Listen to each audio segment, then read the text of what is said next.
बहुत समय पहले की बात है। राजा वीरेंद्र एक शक्तिशाली और न्यायप्रिय राजा था। उसके पास 7 पत्नियां थीं, लेकिन कोई संतान नहीं थी।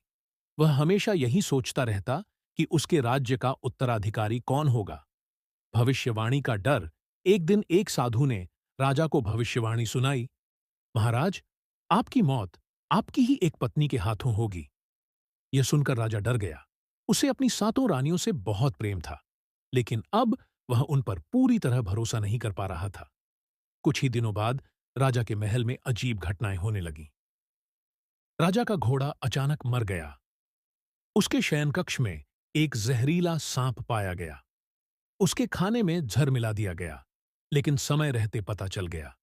अब राजा को यकीन हो गया कि कोई उसकी जान लेना चाहता है। राजा ने गुप्तचरों को सच्चाई पता लगाने का आदेश दिया, लेकिन कोई भी सबूत नहीं मिला कि रानियों में से कोई दोषी थी।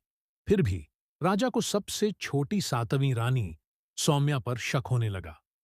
वह बहुत शांत रहती थी और बाकी रानियों से अलग-थलग रहती थी। एक रात राजा ने खुद सौम्या का पीछा किया। उसने देखा कि वह महल के पीछे किसी से धीरे-धीरे बातें कर रही थी। अब समय आ गया है। राजा को कोई नहीं बचा सकता, उसने कहा। राजा यह सुनते ही गुस्से से भर गया। उसने तुरंत सैनिकों को सौम्या को पकड़ने का आदेश दिया। अगले दिन दरबार में राजा ने सौम्या से पूछा, तुम मेरी हत्या क्यों करवाना चाहती हो? सौम्या मुस्कुराई और बोली, महाराज, मैं आपकी हत्या नहीं, बल्कि आपको बचाने की कोशिश कर रही थी। राजा चौंक गया। तभी महल का गुप्तचर अर्जुन आया और बताया, महाराज, असली गुनहगार आपकी पहली और दूसरी रानी हैं। वे आपको मारकर राज्य पर कब्जा करना चाहती थीं। सौम्या ने उनकी साजिश का पता लगा लिया और उसे रोकने की कोशिश कर रही थी। यह सुनकर राजा हैरान रह गया। पहली और दूसरी रानी ने अपना अपराध कबूल कर लिया। राजा ने दोनों रानियों को कारागार में डालने का आदेश दिया।